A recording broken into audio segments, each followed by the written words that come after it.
When I dropped out of college, my parents hated me and kicked me out, calling me lazy and stupid. But 3 years later, they went to my younger brother's graduation. His teacher asked them, "Wow, do you know that girl?" And when I walked across the stage, my mom and dad nearly fell off their chairs. The words still echo in my head 3 years later, sharp as broken glass, cutting through whatever remained of my childhood innocence. "You're nothing but a lazy, worthless failure, Serafina. We didn't sacrifice everything to send you to Whitmore University just so you could throw it all away like garbage." My father's voice had been cold that December morning, colder than the snow falling outside our family home in suburban Connecticut. My mother hadn't even looked at me as she folded my clothes into garbage bags, her movements mechanical, like she was disposing of something that had already died. "We're done," she'd whispered, finally meeting my eyes with a gaze so empty it made my chest ache. "You made your choice. Now live with it." The front door had closed behind me with a finality that still makes my hands shake when I remember it. 20 years old, 2 suitcases, and 4 garbage bags to my name, standing on the sidewalk of Maple Grove Lane while my neighbors pretended not to watch through their curtains, the house where I'd grown up, where I'd learned to ride a bike in the driveway, and had my first kiss on the front porch, suddenly felt like a fortress I could never breach again. My younger brother Caspian had pressed his face against his bedroom window, tears streaming down his cheeks, 15 years old, and caught between his loyalty to me and his dependence on our parents. I'd blown him a kiss and forced a smile, trying to be brave for him even as my world crumbled around me like wet sand. What my parents didn't understand, what they refused to hear despite my desperate attempts to explain, was that I hadn't dropped out of college because I was lazy or stupid.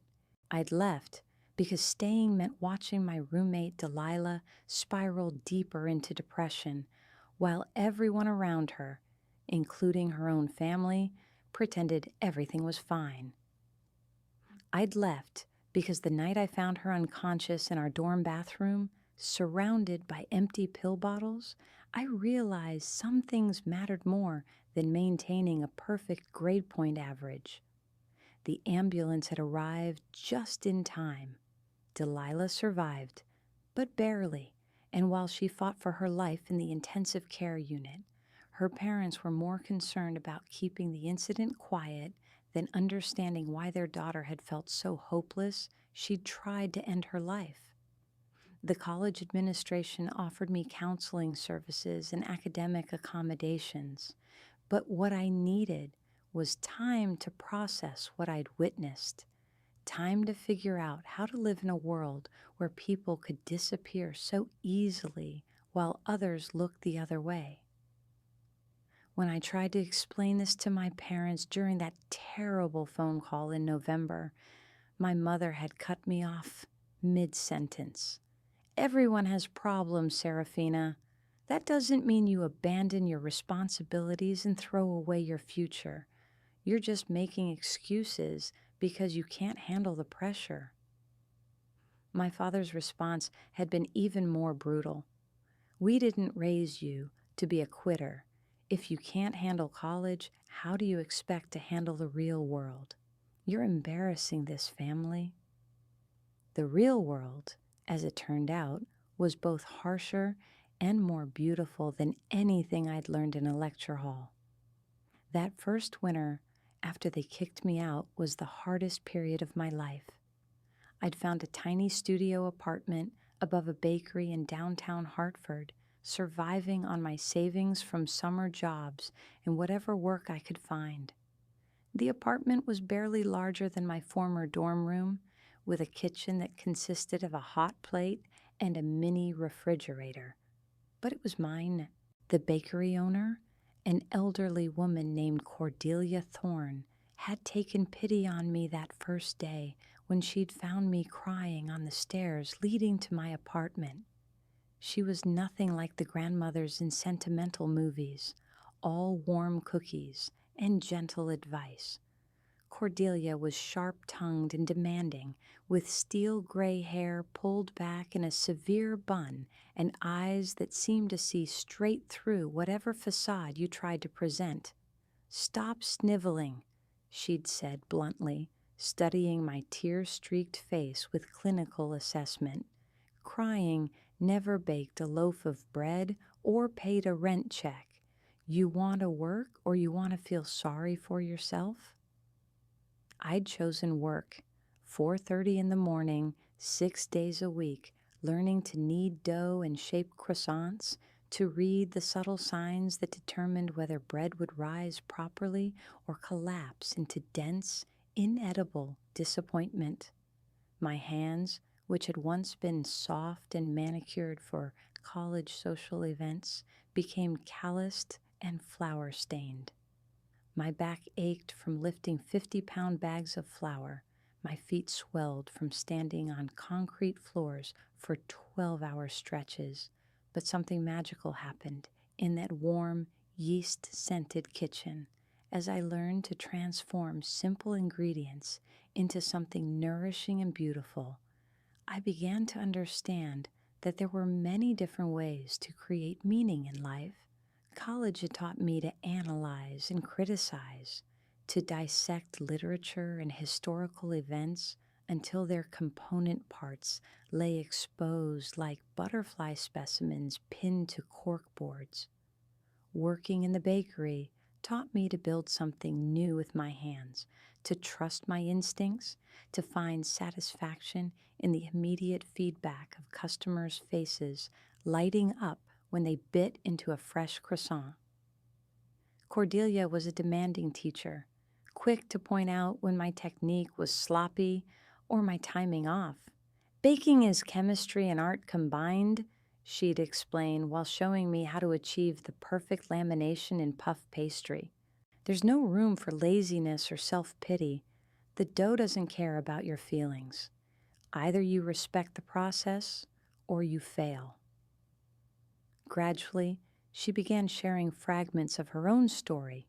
She'd been a successful corporate lawyer until her late 30s, when a heart attack forced her to reevaluate her priorities. Against everyone's advice, she'd used her savings to open the bakery, choosing craft over career advancement, community connection over professional prestige. "Everyone thought I'd lost my mind," she'd confided one morning while we prepared the day's first batch of sourdough. "My family, my colleagues, my ex-husband, they couldn't understand why someone would walk away from a 6-figure salary to knead bread at dawn. But you know what I discovered? The law was never really mine. I was performing someone else's definition of success. This place, these recipes, the relationships I've built with customers over 15 years, this is actually my life."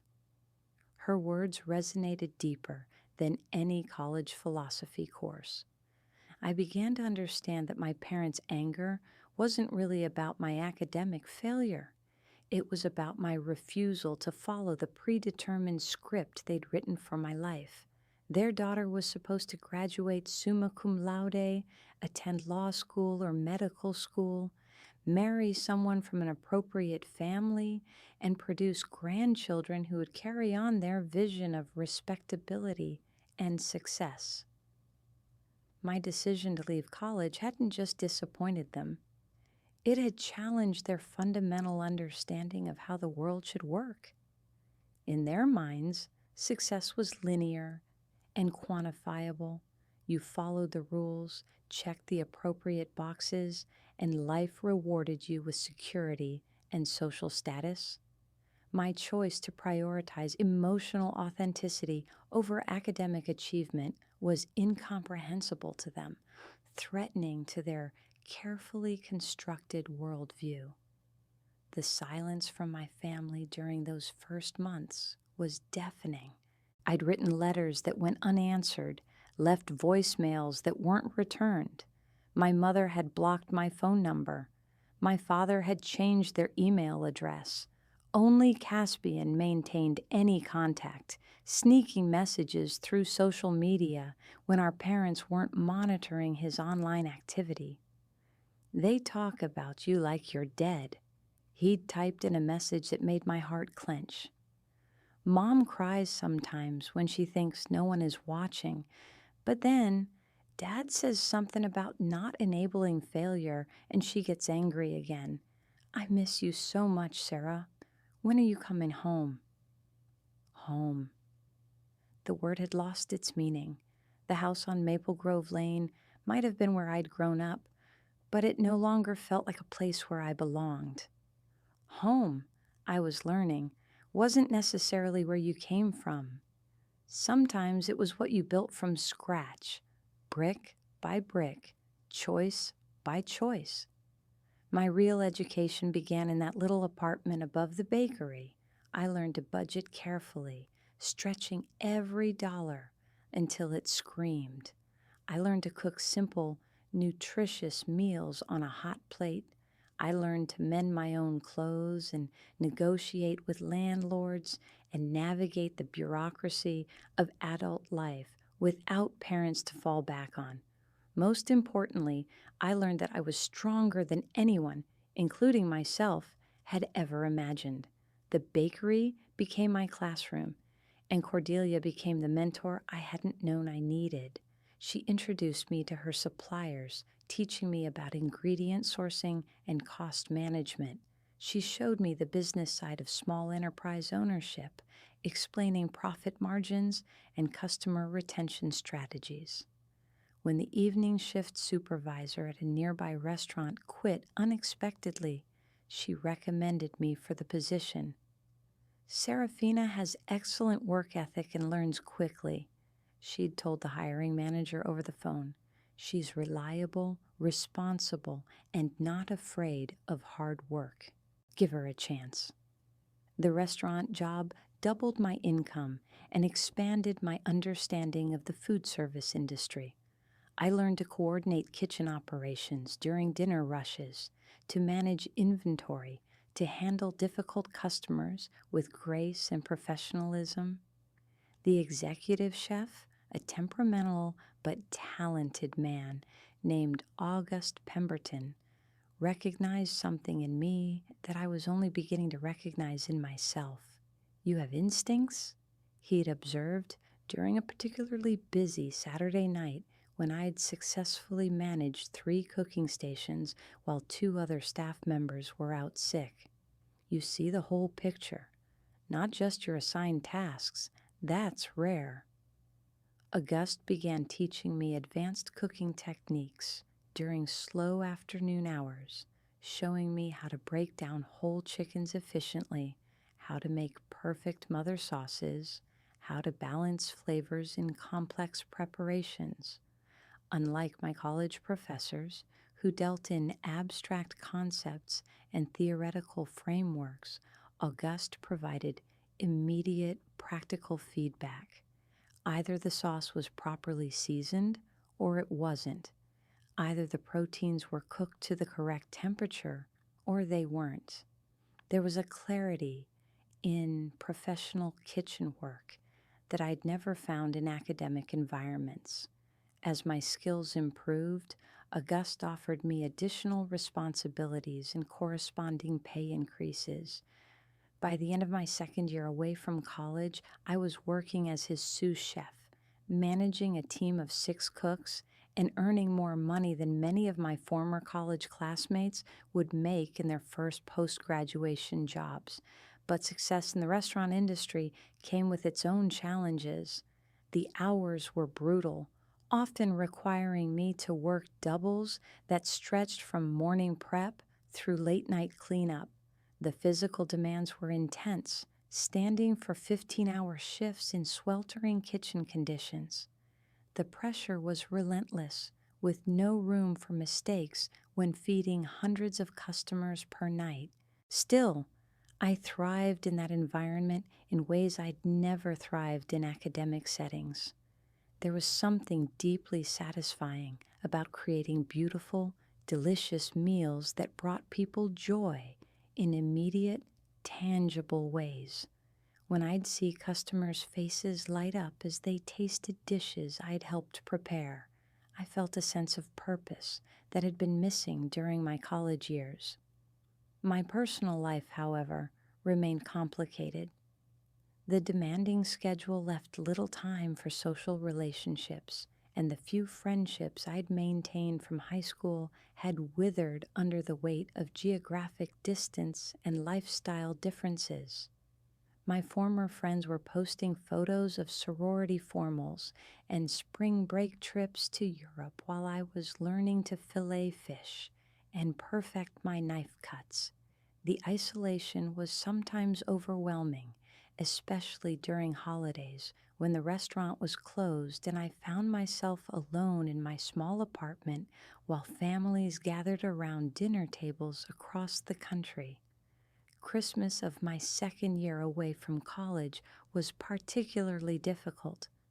I'd received a card from Caspian hidden inside a magazine subscription he'd gifted me, but otherwise, the day passed in complete silence from my family. I'd considered reaching out, swallowing my pride, and attempting reconciliation, but their complete radio silence had sent a clear message. I was no longer considered their daughter unless I returned to their predetermined path for my life. The conditions of their love had been made explicit, and I wasn't willing to meet them. Instead, I threw myself deeper into my work.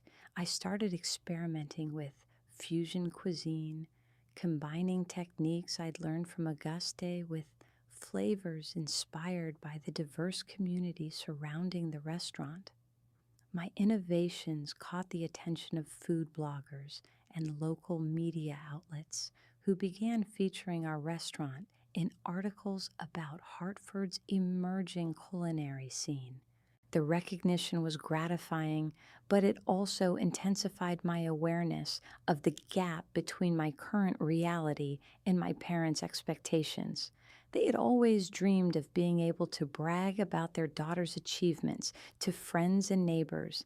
Instead, their friends probably asked awkward questions about why I never visited anymore, forcing my parents to offer vague explanations about my being very busy with my own life. Meanwhile, through Caspian's carefully coded messages, I learned that my younger brother was excelling academically and athletically. He'd been accepted into the National Honor Society, was captain of his debate team, and had received early admission to Princeton University. My parents were undoubtedly thrilled, finally having the high-achieving child they'd always wanted to showcase. Part of me felt proud of Caspian's success, but another part felt a complicated mixture of jealousy and validation. His achievement seemed to prove that my parents were capable of nurturing excellence when they had a child who followed their prescribed formula. My failure to thrive in their system hadn't been about their inadequacy as parents, but about my inadequacy as a daughter. These thoughts would spiral through my mind during quiet moments at work, usually while I was performing repetitive tasks like chopping vegetables or cleaning equipment. I'd find myself wondering whether I'd made the right choice in leaving college, whether I'd damaged my future prospects irreparably, whether the pride I felt in my culinary skills was just elaborate self-deception to avoid admitting I'd made a terrible mistake. But then, Auguste would compliment a dish I'd created, or a customer would request to speak with the chef who'd prepared their meal, or Cordelia would mention that her morning pastry sales had increased since I'd started contributing recipes, and I'd remember why I'd left academia in the first place. I was learning to create things that brought immediate joy to other people. I was building skills that would always be valuable, regardless of economic conditions or industry changes. I was becoming someone I actually liked rather than someone I thought I should be. The turning point came during my third winter in Hartford. Auguste had been talking about expanding the restaurant, possibly opening a second location or launching a catering division. He'd mentioned wanting someone he trusted to help manage the growth, someone who understood both the creative and business aspects of food service. "I've been watching you for 2 years," he'd said one evening after we'd finished cleaning the kitchen following an exceptionally busy service. "You have the skills to succeed in this industry if you want it, but you seem like someone who's still figuring out what you actually want." His observation was uncomfortably accurate. I'd spent so much energy proving to myself that I could survive without my parents' support that I hadn't spent much time considering what I wanted to build with the independence I'd fought so hard to achieve. That night, I'd sat in my little apartment above the bakery, looking out the window at the city lights spread below me like fallen stars. For the first time in 3 years, I allowed myself to dream beyond mere survival. What would my life look like if I stopped defining it in opposition to my parents' expectations and started building it according to my own vision? The answer came to me slowly, like dawn breaking over the horizon. I wanted to create something lasting, something that would matter to my community in meaningful ways. I wanted to use my skills and experience to build connections between people, to nurture both bodies and spirits through food prepared with care and intention. The idea that formed was ambitious and terrifying in equal measure. I wanted to open my own restaurant, something different from the upscale establishment where I worked with Auguste. I envisioned a place where high-quality food would be accessible to working families, where ingredients would be sourced locally when possible, where the atmosphere would be warm and welcoming rather than intimidating. To make this dream reality, I would need business training, financial backing, and probably additional culinary education. The logical path would be to return to college, perhaps pursuing a degree in business administration or hospitality management. But the thought of walking back into an academic environment, of raising my hand to answer questions about theoretical scenarios when I'd spent 3 years navigating real-world challenges, felt like regression rather than progress. That's when I discovered Culinary Institute of America's continuing education programs. They offered intensive courses in restaurant management, menu development, and food service entrepreneurship designed for working professionals. The programs were expensive, but unlike traditional college courses, they focused on immediately applicable skills taught by industry veterans. I'd been saving money religiously since my second month at the restaurant, living on a strict budget that allowed me to put away nearly half my income. My lifestyle was Spartan but sustainable, and my account balance had grown steadily. I had enough saved to cover tuition for several courses, and Auguste had agreed to adjust my schedule to accommodate the class requirements. Enrolling in those first courses felt like coming home in a way that traditional college never had. My classmates were other working professionals, executive chefs looking to open their own establishments, catering company owners wanting to expand their services, food truck operators planning brick-and-mortar locations. Everyone understood the practical challenges of food service, the thin profit margins, the long hours, the physical demands. The instructors were industry veterans who'd succeeded and failed and succeeded again in the notoriously difficult restaurant business. They taught from experience rather than theory, sharing hard won insights about everything from supplier negotiations to staff management to health department regulations. I threw myself into the coursework with the same intensity I'd brought to learning bread making techniques and knife skills. I studied cost analysis and menu engineering, learned about marketing strategies and customer retention, explored the legal requirements for business formation and licensing. Each course I completed felt like another tool added to my arsenal, another step toward the independence I'd been building since that cold December morning when my parents had thrown me out. But more than that, each new skill felt like vindication of the choice I'd made 3 years earlier. I was becoming someone capable of creating lasting value in the world, someone who could nurture others while building something meaningful for myself. My relationships began to change as my confidence grew. Cordelia, who'd been my mentor and sometimes surrogate mother figure, started treating me more as a colleague and potential business partner.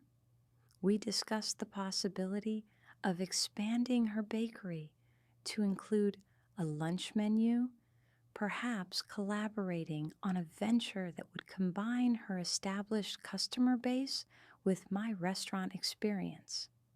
Auguste began including me in meetings with the restaurant's investors, introducing me as his protege and potential successor should he ever decide to pursue other opportunities.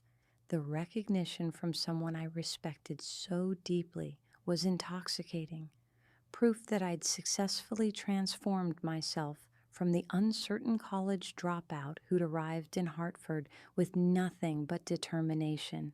Even my social life began to improve as I found community among other food service professionals. We were all night shift workers, all familiar with the peculiar rhythms of an industry that operated while most people slept. We understood each other's challenges and celebrated each other's victories in ways that my former college friends never could have. But the greatest change was in my relationship with myself. The girl who'd left college feeling like a failure had become a woman who knew her own worth, who could solve problems creatively, who wasn't afraid of hard work or long hours. I'd learned to trust my instincts, to take calculated risks, to bounce back from setbacks without losing faith in my fundamental capabilities. Still, there remained one unresolved piece of my new life: my family. Caspian's messages had become less frequent as his senior year progressed and college preparations intensified. I understood that maintaining secret contact with me was becoming more difficult as our parents monitored his activities more closely in anticipation of his departure for Princeton. His graduation ceremony was scheduled for the first Saturday in June. Through mutual friends on social media, I'd learned that my parents were planning a large celebration, inviting extended family and friends to commemorate their son's achievement.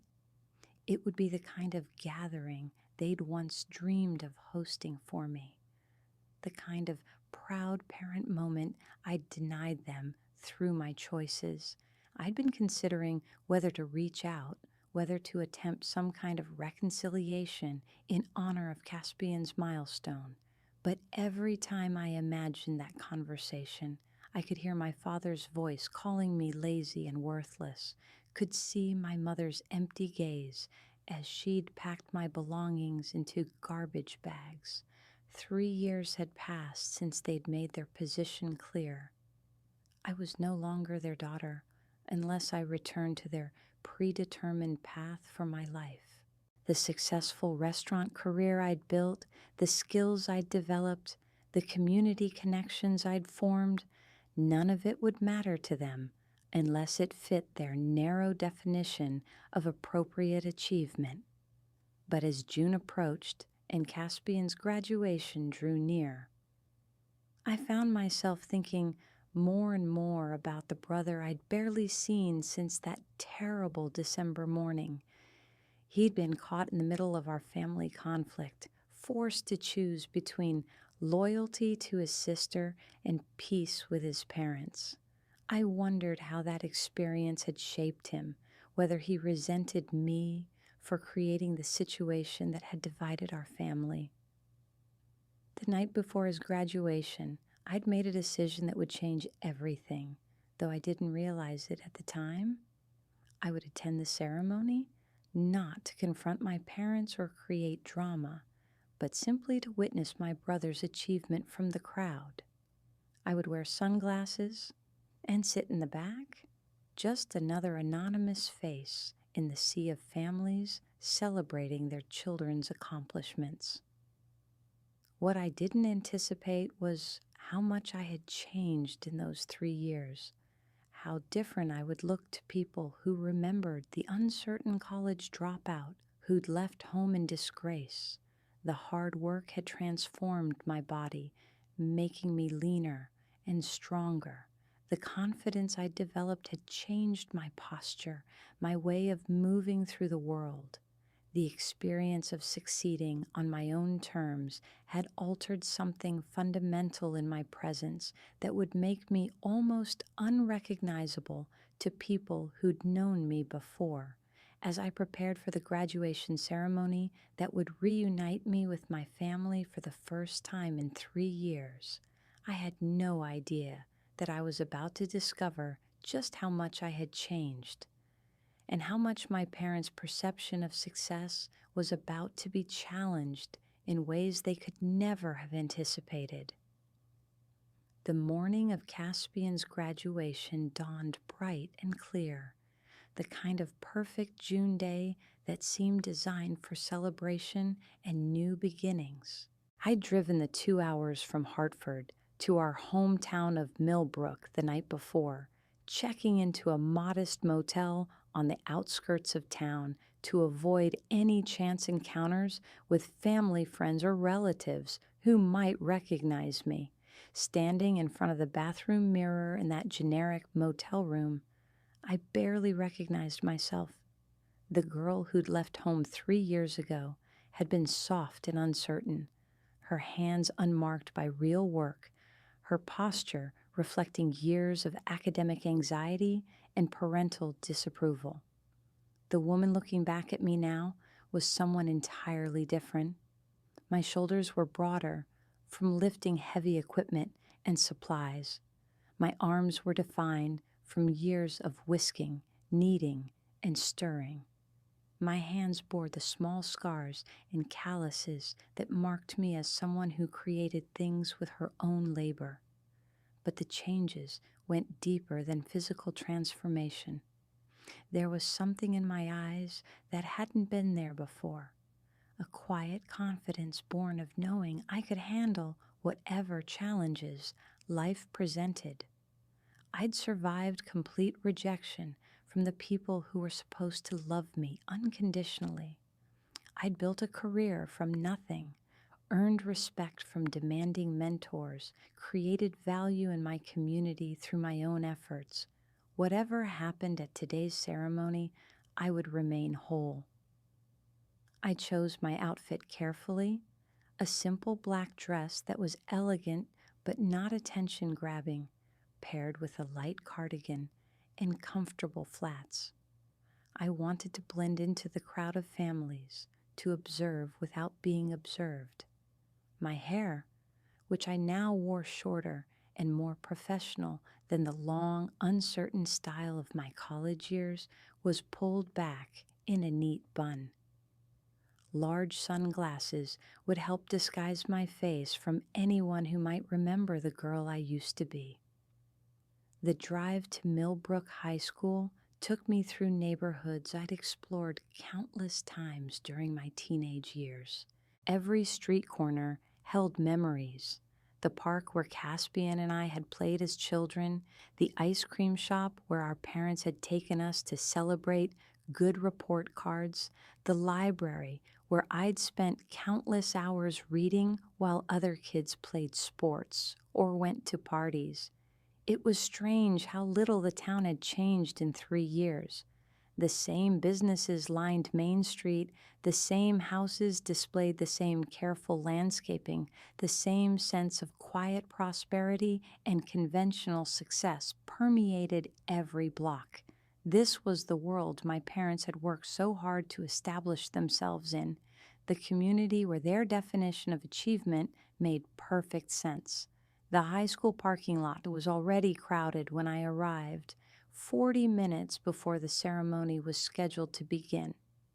Families clustered around their cars, adjusting graduation caps and taking photos, their excitement palpable in the warm morning air.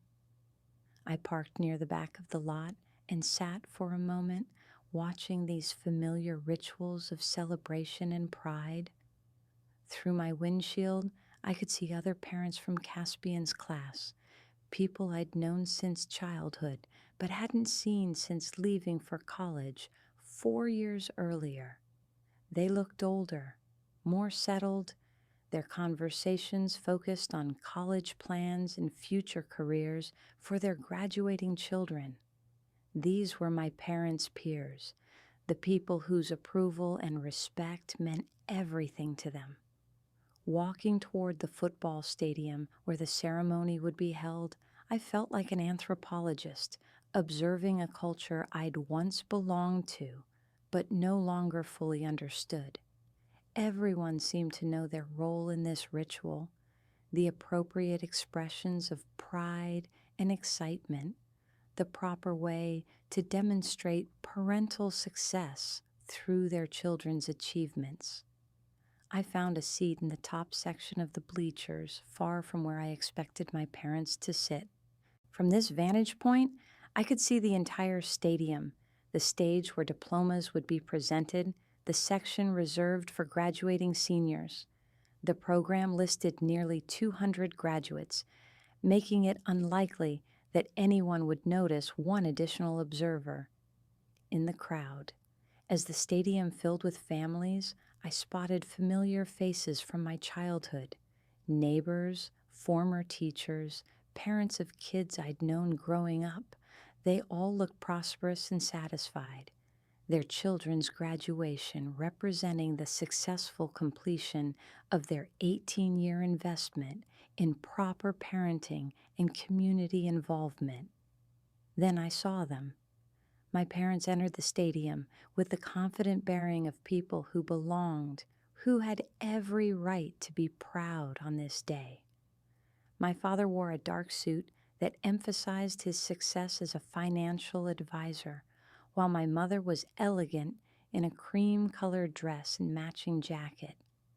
They moved through the crowd, greeting friends and acquaintances, accepting congratulations on Caspian's achievement with gracious humility.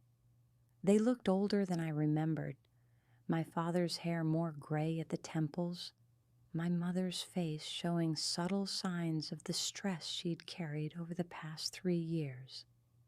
But they also looked vindicated, proud in a way they'd never been able to feel about me. Today their son would walk across that stage representing everything they valued: academic excellence, appropriate life choices, respect for authority and tradition. Watching them from my hidden position in the crowd, I felt a complex mixture of emotions. Part of me still craved their approval, still wanted to be the daughter who made them proud. But another part of me recognized how limiting their definition of success really was, how it left no room for different kinds of achievement or alternative paths to fulfillment. The ceremony began with the usual speeches about bright futures and unlimited potential.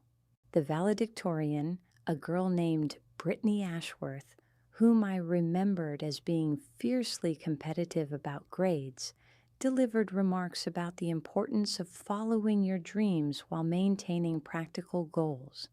The principal spoke about the graduating class's achievements and the bright futures that awaited them at various colleges and universities. As individual students began walking across the stage to receive their diplomas, I found myself studying each face, remembering some from my own high school years when they had been underclassmen. They all looked so young, so certain that the world would unfold according to their plans, so confident that success was simply a matter of following the prescribed steps. Then the announcer called Caspian's name, and my heart stopped. My brother walked across that stage with quiet dignity, his posture reflecting years of my parents' careful cultivation of his potential. He'd grown taller since I'd last seen him, his features more defined, his bearing more confident. As he shook hands with the principal and accepted his diploma, I felt a surge of pride that brought tears to my eyes. This was my baby brother, the kid who'd once followed me around our backyard begging for stories and adventures. Now he was a young man ready for Princeton, ready to make his own mark in the world. And whatever mistakes our parents had made with me, they'd clearly done something right with him. As Caspian walked off the stage, diploma in hand, I prepared to quietly leave the stadium. I'd seen what I'd come to see, witnessed his achievement without disrupting the family celebration. It was time to slip away unnoticed, to drive back to Hartford and my own life, carrying with me the satisfaction of having honored my brother's success without creating drama or conflict. But as I stood to gather my purse and make my exit, something unexpected happened. The ceremony wasn't over yet. The principal stepped back to the microphone, clearing his throat with the kind of deliberate pause that meant another announcement was coming. Before we conclude today's ceremony, I have a special recognition to share with you.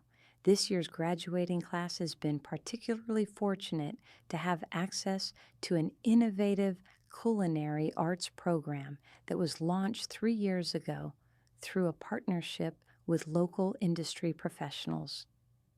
My heart began to pound, though I couldn't have explained why. I remained standing, one hand on my purse strap, suddenly unable to move as the principal continued speaking. This program has provided real-world experience for students interested in hospitality and food service careers, giving them hands-on training with established professionals in our community. Today, I'd like to recognize the mentor who made this program possible, someone who has generously donated her time and expertise to help our students develop valuable skills while still in high school. The blood drained from my face as I realized what was happening. 3 years ago, when I'd been struggling through my first winter in Hartford, August had mentioned a local high school that had reached out about starting a culinary program. He'd been too busy with the restaurant to take on the commitment, but he'd suggested they contact other industry professionals who might be interested. I'd volunteered almost on impulse, thinking it would be good experience and a way to give back to my community. The program had been small at first, just a few students who came to various local restaurants after school to learn basic techniques. Over time, it had expanded to include classroom instruction, guest lectures, and even a student-run cafe that operated during lunch periods. What I hadn't realized was that the program was based at my old high school. In my focused determination to build a new life, I'd somehow missed the connection between the eager teenagers I'd been teaching knife skills and food safety protocols and the institution where I'd spent 4 years before leaving for college. Would Serafina Castellano please stand? The principal requested, scanning the crowd. I know she's here somewhere because several of our graduating seniors mentioned seeing her earlier. My legs felt like water. Every head in the stadium turned, hundreds of pairs of eyes searching for the person whose name had just been announced. I could hear murmurs rippling through the crowd as people tried to place the name, tried to remember where they'd heard it before. From my position high in the bleachers, I could see my parents clearly. My mother's face had gone completely white, her hand pressed to her throat in shock. My father was looking around frantically, his expression shifting from confusion to disbelief as the reality of the situation began to sink in. Serafina has been instrumental in developing our culinary arts curriculum, the principal continued, apparently unaware of the drama unfolding in the audience. Her professional expertise and generous mentorship have provided invaluable opportunities for our students. Many of today's graduates have already secured positions in local restaurants, thanks to the skills and connections she's helped them develop. I couldn't hide anymore. Slowly, on trembling legs, I stood and removed my sunglasses. The late morning sun felt impossibly bright on my face as hundreds of people turned to look at me, trying to reconcile the successful professional being honored on stage with whatever memories they had of Harrison and Vivian Castellanos' eldest daughter. "There she is," called out Mrs. Patterson, my family's former neighbor, her voice carrying clearly across the stadium. "Oh my goodness, is that really little Serafina Castellano? She looks absolutely wonderful." The recognition spread through the crowd like wildfire. I could hear whispered conversations erupting everywhere as people connected the confident woman standing in the bleachers with the college dropout who had disappeared from their social circles 3 years earlier. "I don't believe it," someone said loudly enough for everyone to hear. "She's the chef everyone's been talking about. My daughter worked at her restaurant last summer and learned more in 3 months than she did in 4 years of high school cooking classes." "The Serafina Castellano?" asked another voice, "the one who just won the Hartford Young Entrepreneur Award?" My knees nearly buckled. I'd forgotten that the award ceremony had been covered by the local newspaper, which apparently had a wider circulation than I'd realized. The recognition for developing innovative training programs that connected high school students with career opportunities in food service had seemed like a small professional milestone. I hadn't considered that news of my success might filter back to my hometown. The principal was beaming now, clearly pleased by the positive response from the audience.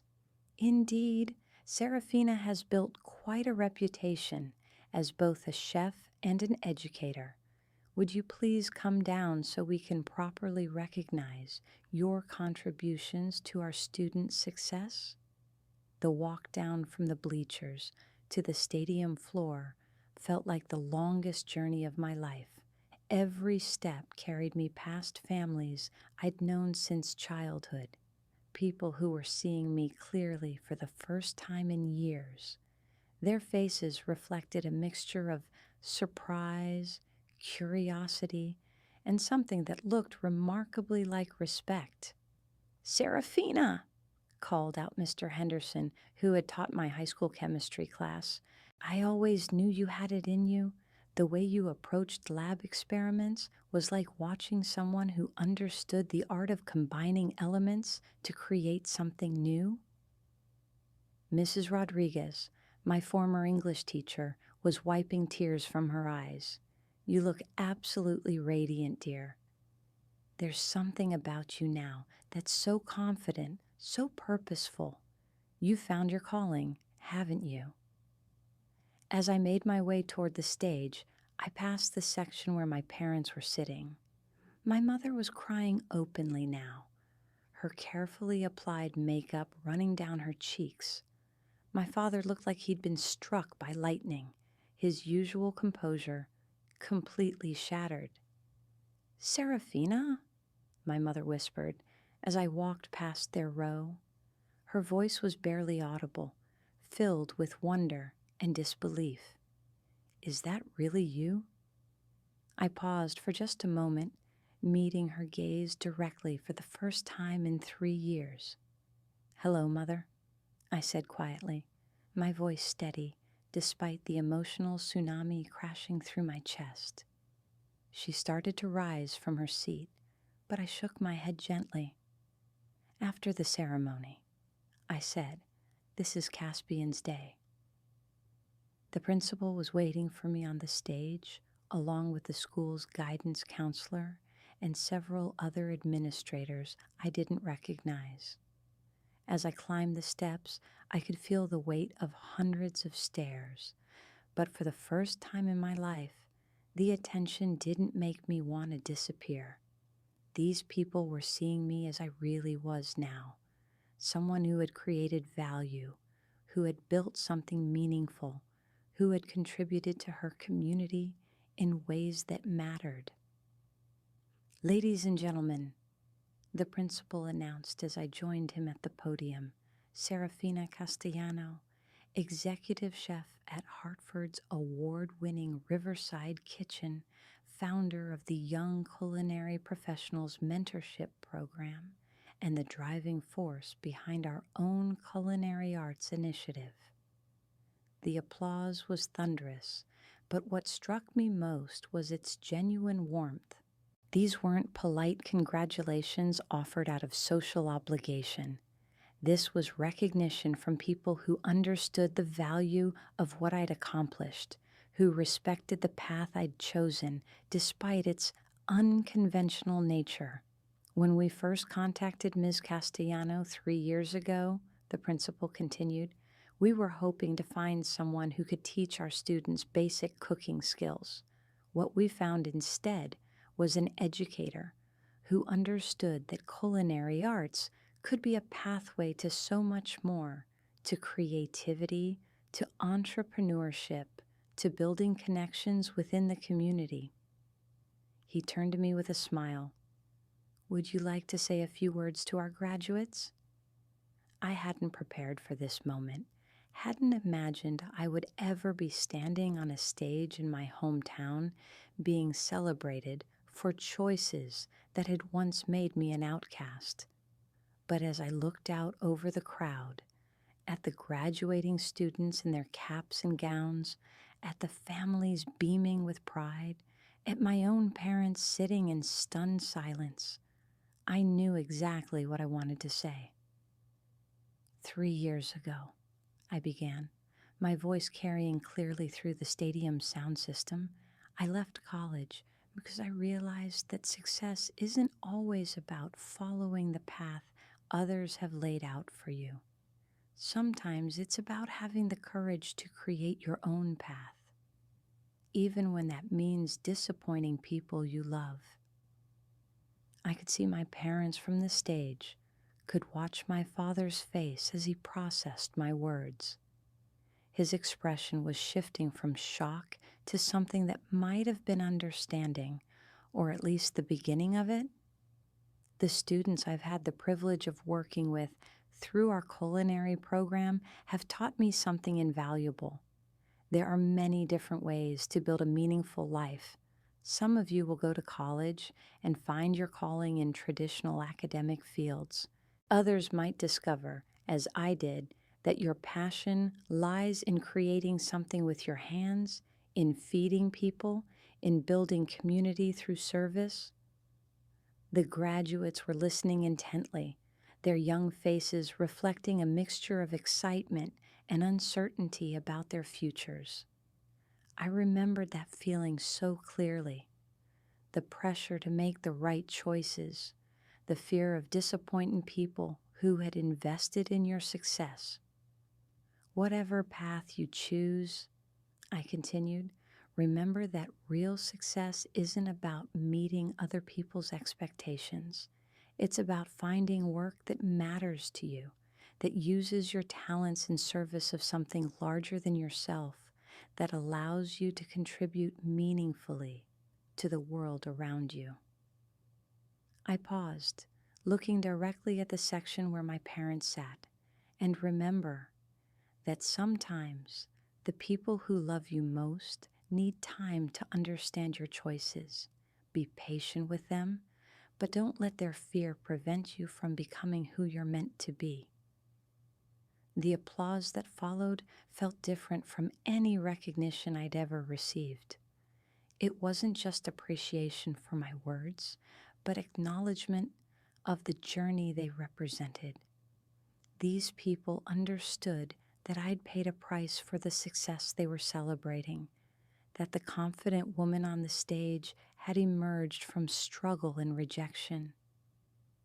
As I left the podium and made my way back toward the bleachers, I was intercepted by dozens of people wanting to congratulate me, to share their own stories of unconventional career paths, to tell me how their children had benefited from the programs I'd helped develop. My daughter Sarah worked in your program last year, said a woman I didn't recognize.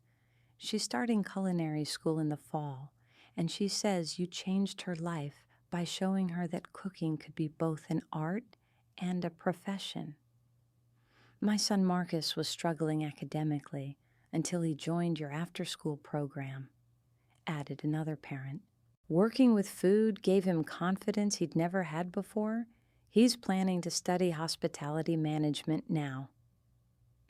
Each conversation reinforced what I'd discovered over the past 3 years, that meaningful work wasn't defined by prestigious titles or high salaries, but by the positive impact you had on other people's lives. I'd found my calling not in spite of leaving college, but because leaving college had forced me to discover what truly mattered to me. By the time the crowd began to thin, my parents had made their way over to where I stood near the stadium exit. They approached tentatively, as if they weren't sure they had the right to speak to me after 3 years of silence.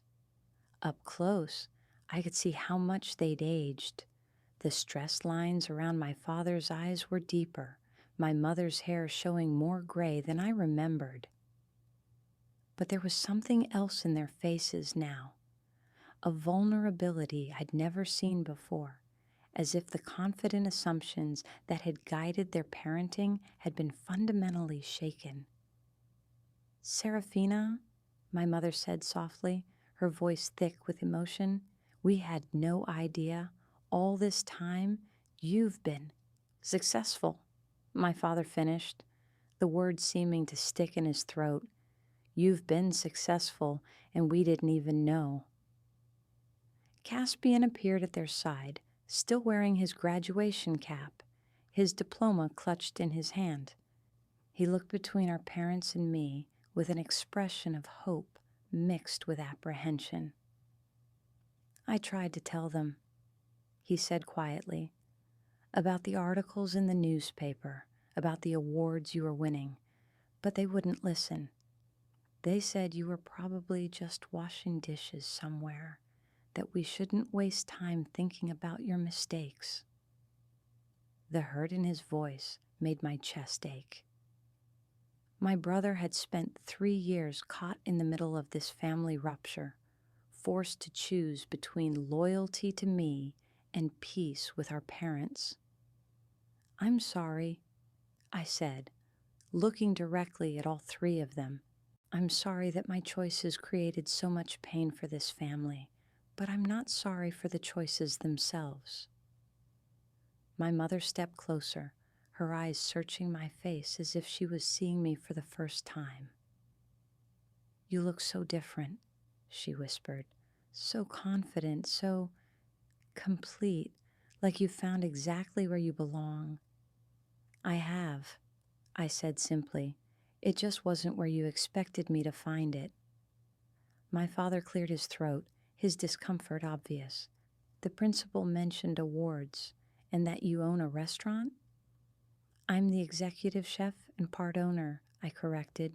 And yes, there have been some awards, recognition for innovative menu development, for community outreach programs, for creating opportunities for young people entering the food service industry. But how? My mother asked, genuine confusion in her voice. How did you build all of this?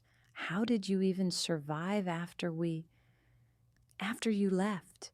For the first time in 3 years, I saw my parents not as the powerful authority figures who had shaped my childhood, but as human beings struggling to understand how their worldview had failed them so completely.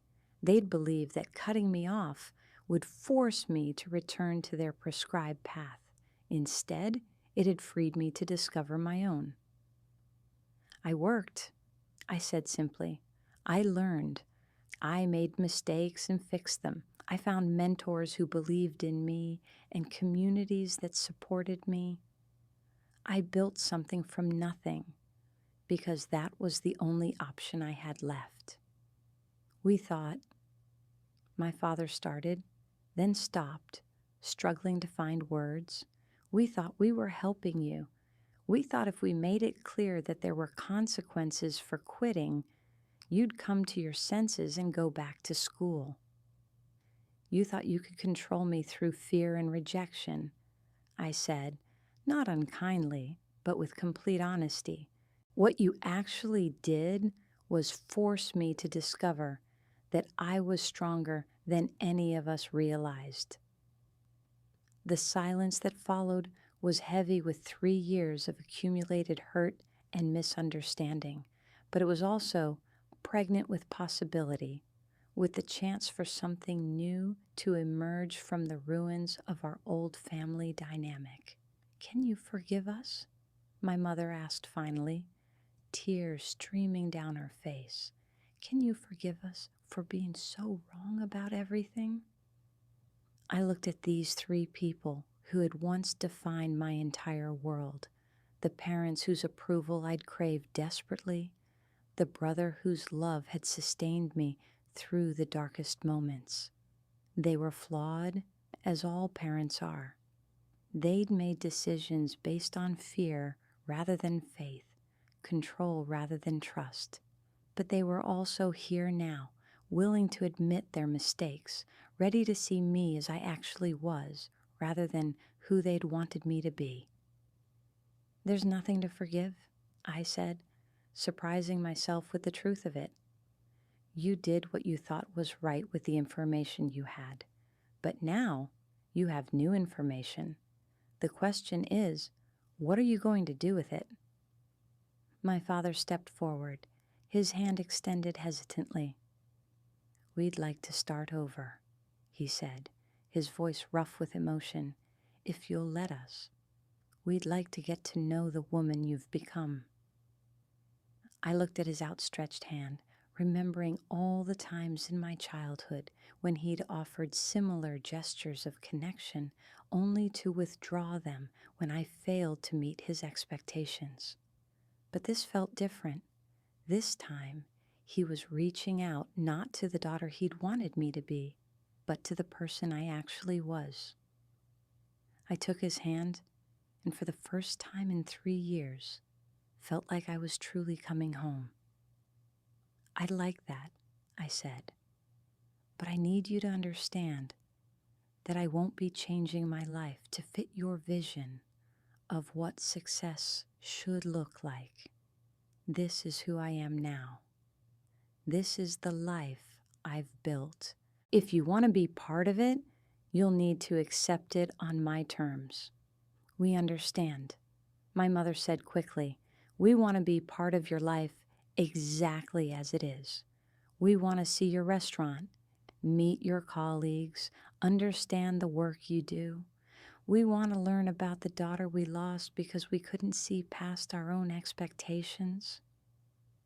Caspian had been standing quietly during this exchange, but now he stepped forward and wrapped his arms around me in a fierce hug. I missed you so much, Sarah, he whispered against my shoulder. I'm so proud of what you've accomplished, and I'm so sorry it took them this long to see what I've known all along. As we stood there in the parking lot of my old high school, embracing for the first time in 3 years, I felt something shift inside me that I hadn't even realized was still broken. The validation I'd sought from professional success, from community recognition, from building something meaningful with my own hands, all of that had been real and important. But this moment of reconciliation with my family was healing a wound I'd carried since that terrible December morning when they had thrown me out. There's something else, my father said, as we separated from our family embrace. Something we need to tell you about why we were so hard on you, so determined that you follow a traditional path. My mother nodded, wiping her eyes with a tissue. We were terrified, she admitted. Terrified that if you didn't have a college degree, didn't follow the conventional route to success, you'd end up like my sister. I frowned, confused. My Aunt Rebecca had died when I was young, and my parents had rarely talked about her. What do you mean? Rebecca was incredibly talented, my father explained. Brilliant, creative, full of ideas about how she wanted to change the world, but she made unconventional choices. She left college to pursue art, moved to New York with no money and no plan. She struggled for years, taking whatever job she could find to support her painting. And she was happy, my mother added softly. Even when she was living in a tiny studio apartment, eating ramen noodles for dinner, she was happier than I'd ever seen her. But our parents were mortified. They kept waiting for her to come to her senses and get a real job.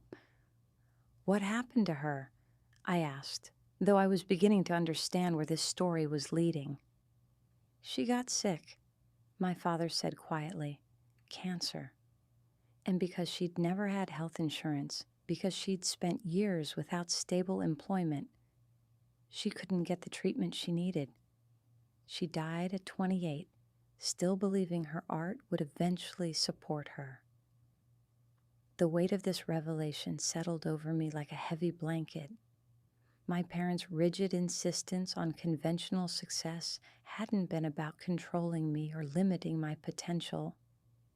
It had been about protecting me from what they saw as the inevitable consequences of choosing passion over security.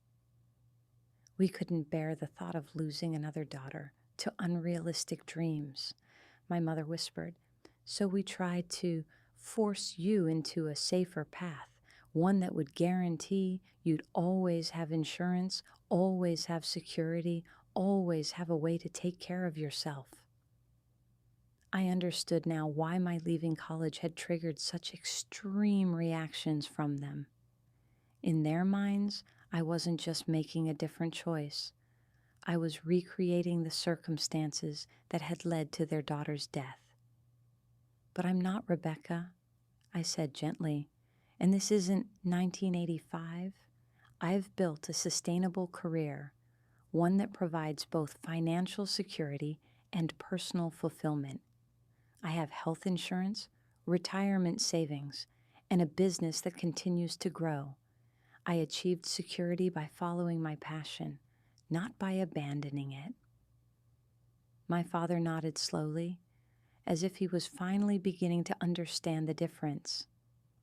The principal mentioned that you won an entrepreneurship award and that you part own the restaurant. The business has been profitable for 2 years now, I confirmed.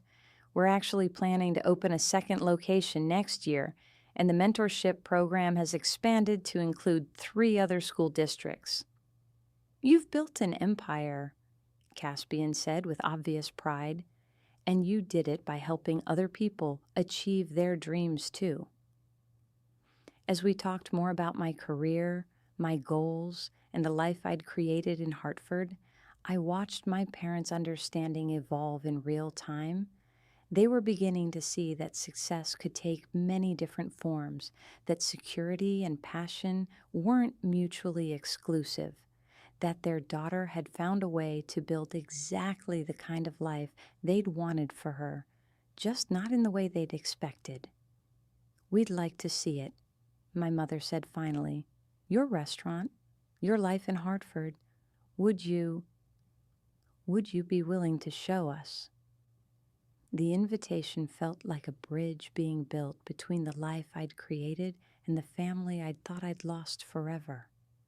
"I'd love that," I said, "but I warn you, it's not glamorous. It's hard work, long hours, and most of my friends smell like garlic at the end of the day." My father actually smiled at that, the first genuine smile I'd seen from him in years. Sounds like honest work to me. As we made plans for them to visit Hartford the following weekend, I felt a sense of completeness I hadn't experienced since childhood.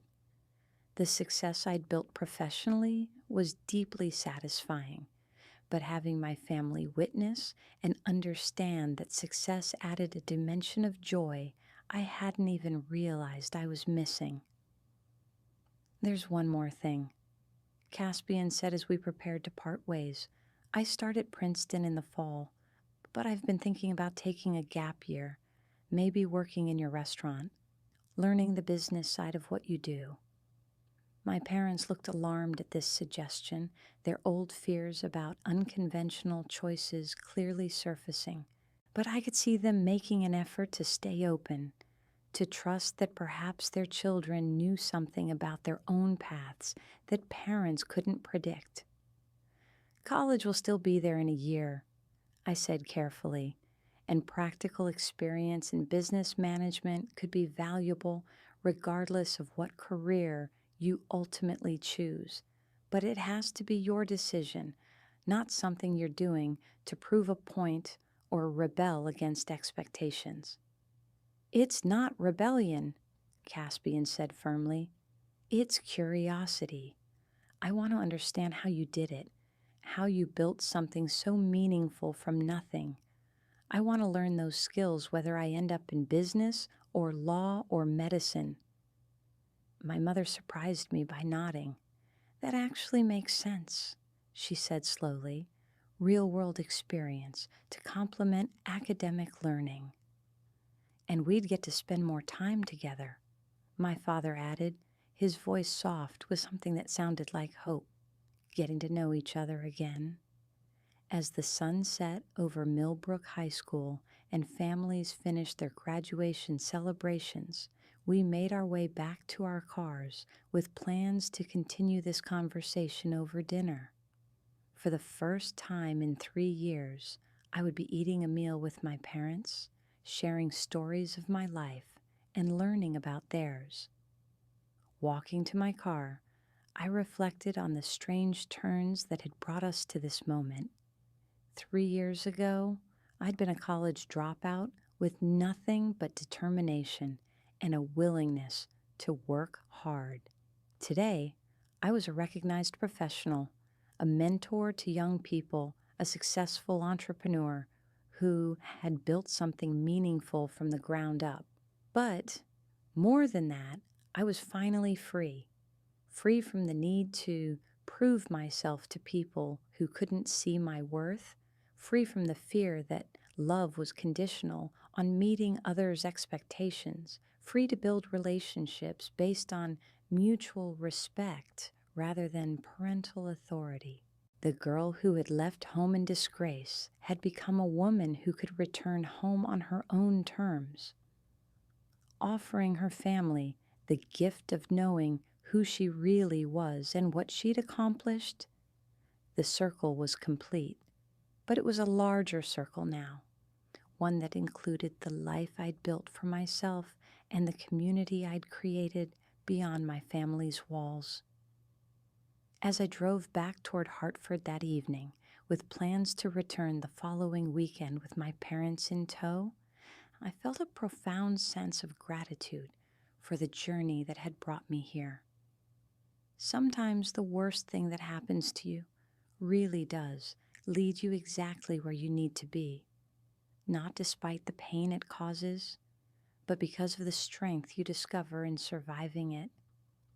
The woman who had been called lazy and worthless 3 years ago had just been publicly celebrated for her contributions to her community.